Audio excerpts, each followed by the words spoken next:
자, 샬롬. 창세기 47장으로 가겠습니다. 자, 이 장에서는 고센이라는 땅에서 이 약속의 자녀들이, 약속의 그 백성들, 아브람, 이삭, 야곱의 자손들이 어떻게 살아가는지를 이제 보여주는 그림이 되겠습니다. 이방 땅에 왔죠. 이방 땅에 온 이유는 하나님께서 아브라함에게 약속하신 거예요. 430년 동안 종살이를 할 것이다. 그 이방이 이 애굽이에요. 그래서 이 종살이를 하는 동안 이 사람들이 배워야 될 교훈이 있겠죠. 하나님의 언약을 잃어버리면 세상의 종이 된다.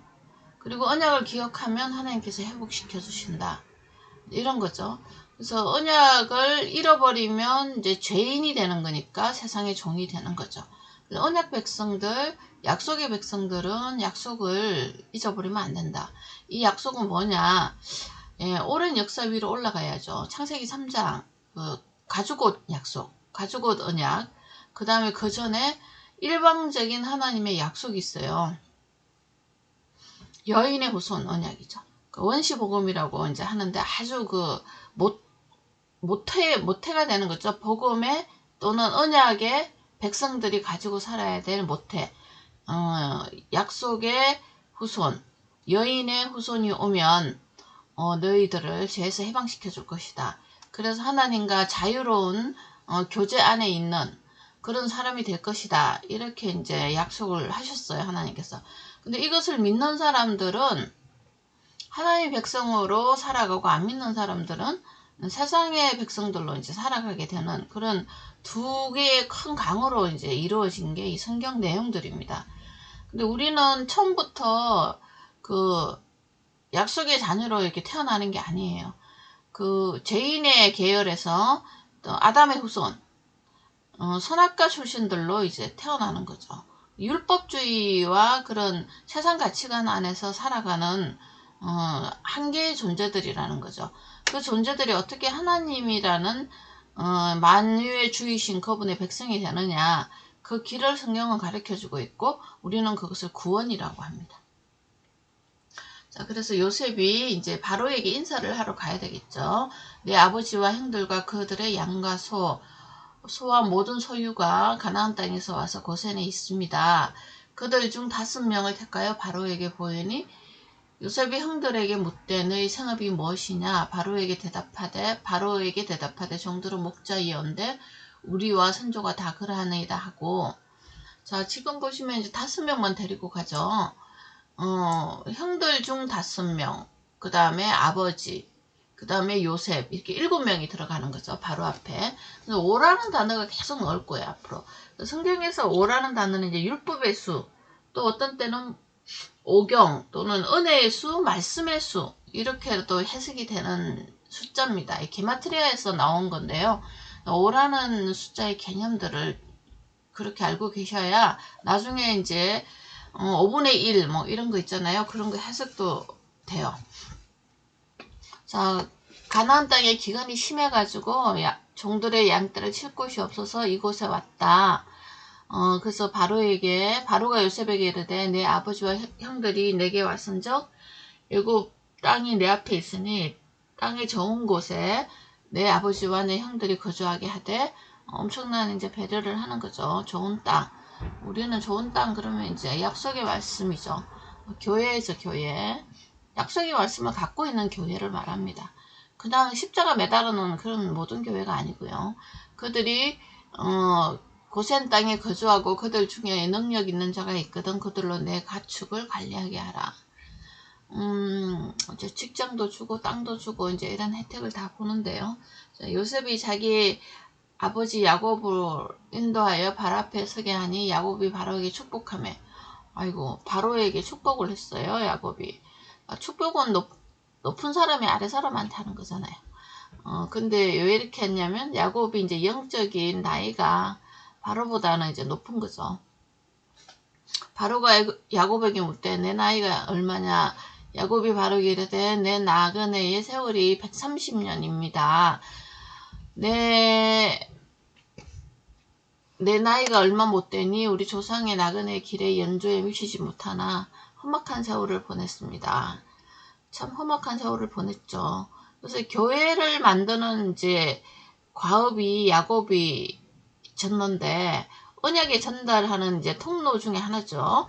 근데 이제 이거 교회 하나 만들기가 너무나 어려운 시절이었다는 거죠. 그 장자권이라는 그 사건 있잖아요. 그것으로 인해 가지고 벌어지는데 지금 이제 야곱이 바로 앞에까지 이제 오게 된 여정을 말하는 거죠. 야곱의 일생은 평생 싸우는 일생이었죠. 그 다음에 이제 자식들과도 관계가 안 좋고 계속 싸우는 일생을 살아온 걸 볼 수 있어요. 그래서 이거는 야곱의 성품이 별로 안 좋아서 계속 그러나 이렇게 해석하면 이건 윤리 도덕책이 되는 거죠. 야곱을 통한 12형제가 나오잖아요. 12사도, 12지파, 12족속. 그러니까 이스라엘의 하나님의 나라, 하나님의 백성인 이스라엘을 만드는 기본 틀이 되는 이제 형제들이 태어나는 거잖아요. 근데 그 형제들도 다 죄인들이에요. 근데 그것을 하나로 규합하기가 만만치 않은 작업이라는 거죠. 요셉이 바로의 명령대로 그의 아버지와 그 형들에게 거주할 곳을 주되 애굽의 좋은 땅 라암셋을 그들에게 주어 소유로 삼게 하고 또 그의 아버지와 그의 형들과 그의 아버지 온 집에 그 식구를 따라 먹을 것을 주어 복량하였습니다. 기근이 더욱 심하여 사방에 먹을 것이 없고 애굽 땅과 가나안 땅에 기근이 황폐해집니다. 이제 하나님의 심판이 내려오기 시작한 거예요. 이런 기근, 황폐 이런 거는 이제 지금 애굽 땅 근방에 이제 항폐하로 나타나지만 나중에 계시록에는 전 우주적으로 나타나는 거죠. 자, 요셉이 곡식을 팔아 애굽 땅과 가나안 땅에 있는 돈을 모두 거두어 드리고 그 돈을 바로의 궁으로 가져가니 이제 바로가 지방 분권제를 실시했잖아요. 중앙 집권제가 아니고. 그러면서 이제 이 곡식들을 다 다시 아버지한테로 돌리는 거죠. 왕에게 다 돌리는 거죠. 그래서 이 곡식은 또 나중에 뭘로 나오죠? 사람을 먹여 살리는 거니까 진리의 말씀이 됩니다. 요셉이 곡식을 팔아 이렇게 되는 거죠. 그 요셉이 양식을 나눠줬잖아요. 공짜로 나눠준 게 아니에요. 돈을 받고 나눠들어서 이제 하나님 아버지한테로 그 돈을 드리는 거죠. 다시 말해서 우리도 우리 인생을 복음을 아는 일에 그 대가를 지불해야 돼요. 그저 받았다는 거는 맞지만 그것을 알아가는 과정은 대가를 지불하는 과정이에요. 그렇다고 해서 그 우리의 인생의 대가가 복음의 대가랑 비슷하다는 건 아니에요. 그래서 이제 복음의 가치와 위대함과 사랑을 아는 사람들은 거저 받았다고 그냥 말했죠. 자, 애굽 땅과 가나안 땅에 돈이 떨어진지라 애굽 백성이 다 요셉에게 와서 이르되 돈이 떨어졌사오니 우리에게 먹을 것을 주소서 어찌 주 앞에서 죽으리까. 자, 그랬더니 이제 요셉이 일하는 방식입니다, 이거. 자, 그래서 우리가 이제 복음을 알아가는 방식입니다. 돈이 없으면은 우리가 어떻게 또 하나님 말씀을 사야 되냐면 내가 가진 소유들을 내놔야 되겠죠. 가축이죠, 가축. 소유들이 또 없어요. 그러면은 또 뭘 내놔야 될까요? 돈, 가축, 그 다음에 가축은 사실은 이제 직장이죠. 이 사람들의. 그 다음에 땅. 그래서 우리의 몸과 토지인데요. 이제 몸을 정으로 다 팔고 그럴 수는 없으니까 일단 토지를 먼저 내라. 그렇게 된 거죠. 그래서 토지를 이제 토지와 함께 저희 목전에 죽겠습니까? 이러면서 이제 우리가 토지를 함께 바로에게 바치고 종이 되겠습니다. 그렇게 할 테니 종자를 주셔서 우리가 죽지 않고 사는 길을 주세요. 그럼 토지도 항폐화되지 않겠습니다. 뭐 이제 이러면서 협상을 해갖고 오는 거죠. 요셉이 토지 내놔라고 하지 않아요. 자기들이 와서 우리가 또 주님이 우리 걸 막 뺏어가지 않아요. 주님이 오셔가지고 가져가는 게 아니라 우리가 주님의 사랑에 감업해서 이런 것들을 하나님의 교회를 위해서 내놓는다는 거죠. 그래서 이제 헌신이라는 단어로 이제 쓸 수가 있겠죠. 먹기 위해서죠. 헌신이라기보다는 좀 그래요. 살아가기 위해서니까요. 자, 그래서 요셉이 애굽의 모든 토지를 다 사서 바로에게 바치고요. 이제 온 세상 것이 바로가 지금 하나님 아버지의 대리자로 나오잖아요. 하나님 것이 됐어요. 원래는 다 원래대로 되돌린 거죠. 예수님인 요셉이 애굽의 토지를 다 사가지고 바로에게 바쳤어요. 그래서 우리도 예수님이 오셔갖고 모든 인간들을 죄에서 구원해서 하나님 아버지께로 돌리려고 오신 거잖아요. 애굽의 모든 사람들이 기근에 시달려 각기 토지를 팔았다. 자, 땅도 이제 하나님 것이 소유로 돌아갔고, 가축도 돌아갔고, 돈도 돌아갔고, 하나님 아버지의 주권이 이제 주권의 나라가 된 거죠. 근데 이제 하나만 남았어. 이 사람이에요, 사람. 사람들은 이제 어떻게 하느냐. 그러니까 이제 진짜 중요한 건 사람이잖아요. 사람들이 하나님의 사람이 안 되면은 이거 뭐 토지고 뭐고 다 황폐화돼요. 그래서 종자를 나눠주고 그 땅에 이제 씨를 뿌렸어요. 자, 이렇게 이제 기근을 피해가는 방법을 우리에게 성경은 가르쳐주고 있어요. 그래서 추수의 5분의 1을 바로에게 상납하고 5분의 4는 너희가 가져 토지의 동자로도 삼고 너희의 양식으로도 삼고 너희 가족과 어린아이의 양식으로도 삼으라. 이렇게 된 거죠.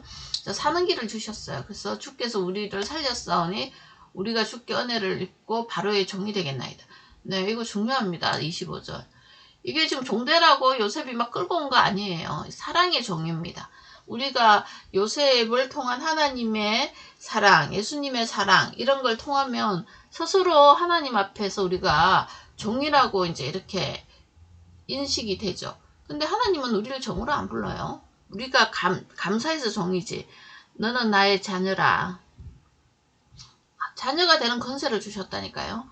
근데 하나님 아버지의 사랑은 이렇게 커요. 우리의 죄가가 너무 많으니까 우리가 이제 자녀란 소리를 하기가 참 민망스럽죠. 그렇지만 하나님의 의견을 따르는 것이 믿음이에요. 하나님이 자녀라고 하니까 우리가 하나님 아버지라고 부르는 거잖아요. 그래서 주께서 우리를 살렸사오니 우리가 바로의 종이 되겠습니다. 요셉이 이제 애굽 토지법을 세워요. 5분의 1이 바로에게 상납되나 제사장의 토지는 바로의 소유가 되지 아니하고 오늘날까지 있더라. 제사장이라는 단어가 여기서 나오는데 이제 이거는 레위기에 나오는 그런 제사장은 아니에요. 일단 이제 애굽 땅에서 신의 대리자잖아요. 신의 대리자에 대한 어떤 권위 이런 것들을 지금 잠깐 보여주고 있는 거예요. 바로의 소유가 되지 아니하고 동등하게 바로와 같이 바로가 주는 동등이라 해서 바로 지위가 동등하다는 게 아니라 토지를 제사장은 소유를 한다는 거죠. 이 토지가 대가지고 뭐냐? 말씀이죠. 땅. 하나님의 말씀. 그죠? 그걸 갖고 있는 사람들이에요. 그래서 다시 왕이 그거는 이제 줬기 때문에 거둬들이지 않았다. 이런 거죠. 자, 그 다음에 이스라엘 족속이 이제 고센 땅에 거주하면서 생업을 얻어 생육하고 번성하였어요. 자, 그러면서 이제 7년의 기근의 세월을 보내고, 그 다음에 이 백성들은, 아브라함의 약속에 근거하여 번성하고 생육하기 시작합니다. 자, 그래서 애굽 땅에 17년을 거주했고, 야곱이 이제 17년의 세월을 보냈는데, 5년은 기근으로 이제 엄청 고생한 걸 많이 봤죠. 근데 자기들은 기근이 없었죠. 왜냐면 요셉의 양식을 계속 먹었으니까요. 그러니까 그 하나님 아버지의 아들인 예수 그리스도를 보냄으로 이 땅에 영적인 기근을 해결하러 온 주님의 그림자가 요셉이거든요. 그냥 아버지도 요셉이 주는 양식을 먹어야 돼요. 율법의 상징인 야곱, 그죠? 이스라엘 이런 사람들은 주님의 양식을 먹어야 사는 길인데 2000년 전에 주님이 왔지만 그 이스라엘의 후예들은 주님의 양식을 먹지 않습니다. 배척합니다. 자, 그래서 이스라엘이 죽는 날까지 죽는 날이 가까웠어요. 그의 아들 요셉을 불러 그에게 이르되 이제 내가 내게 은혜를 입었거든 청하노니 내 손을 내 허벅지 아래 넣고 인애와 성실함으로 내게 행하여 애굽에 나를 장사하지 아니하도록 하라. 네, 나는 뭐 고향으로 간다 이런 의미가 아니고요. 그러니까 허벅지라는 데가 있잖아요. 이 야곱의 허벅지 아시죠? 야복강 창세기 31장이죠. 거기 가서 주님을 만난 흔적이잖아요. 에스와의 문제가 해결됐던 곳. 하나님의 그 이름 아래 약속해라. 나는 그 땅으로 다시 돌아가야 된다. 신앙의 발로죠. 그리고 신앙 고백이고요. 그리고 애굽은 이제 애굽에서 이제 17년의 세월을 보내고 결국은 요셉이 거대한 장사를 치릅니다. 장례식을 치러서 그 아버지 이스라엘을 묻어줘요. 그래서 이스라엘이 침상머리에서 하나님께 경배하더라. 하나님을 경외하죠. 이 자기 인생을 돌아보니까 자기가 하나님을 피해 다녔지 하나님이 자기를 인도하시고 지켜주신 것을 이제 다 깨닫게 된 거죠. 이제 결정적인 게 요셉의 부활이잖아요. 요셉이 살아있음. 이것이 정말 이스라엘 야곱의 위로가 되고 참 소망이 되었고 그 다음에 희망이 되은 거죠. 이와 같이 우리 또 부활하신 주님을 만나야 돼요. 꿈속에서 만나고 그런 거 아니에요. 하나님의 말씀 속에서 예수님의 흔적들을 만날 때 우리가 부활하신 주님과 동행한다고 하죠. 그래서 지금 기근시에 양식을 나눠주는 방식을 지금 보셨죠. 요셉의 그 치리 방법이에요. 이게 복음의 방법입니다. 그래서 복음을 아는 자들은 복음을 받은 자죠. 지금 양식을 얻어먹은 사람들은 어떤 신앙의 여정을 사는지 보게 되는 거예요. 뭐 이제 그 양식을 먹기 위해서 정말 그 자기가 가진 어떤 물질을 다 내어놓는 거죠. 신약에서는 이렇게 말해요. 진주장사 있잖아요. 그 사업하는 비즈니스맨이 어떤 엄청 좋은 진주를 발견했는데 자기 전 재산을 다 팔아. 그래서 그 진주를 구하죠. 진주가 복음이거든요. 그 다음에 어떤 농부가 일하다가 자기 땅이 아니에요. 근데 보물이 묻혀있는 걸 본 거죠. 근데 돌아가서 자기 소유를 다 팔아서 그 땅 자체를 사는 거. 그래서 그런 것을 볼 수가 있는 거죠. 우리도 십자가 사랑에 대한 믿음과 혜택, 구원이죠. 그런 것을 받은 사람들은 이런 이제 하나님 앞에서 예수님 앞에서 이런 인생을 산다는 거죠. 그래서 스스로 하나님 아버지의 사랑에 감사해서 종이 되는 이런 신앙의 진보가 있기를 기도합니다. 자, 오늘 여기까지 하겠습니다. 감사합니다.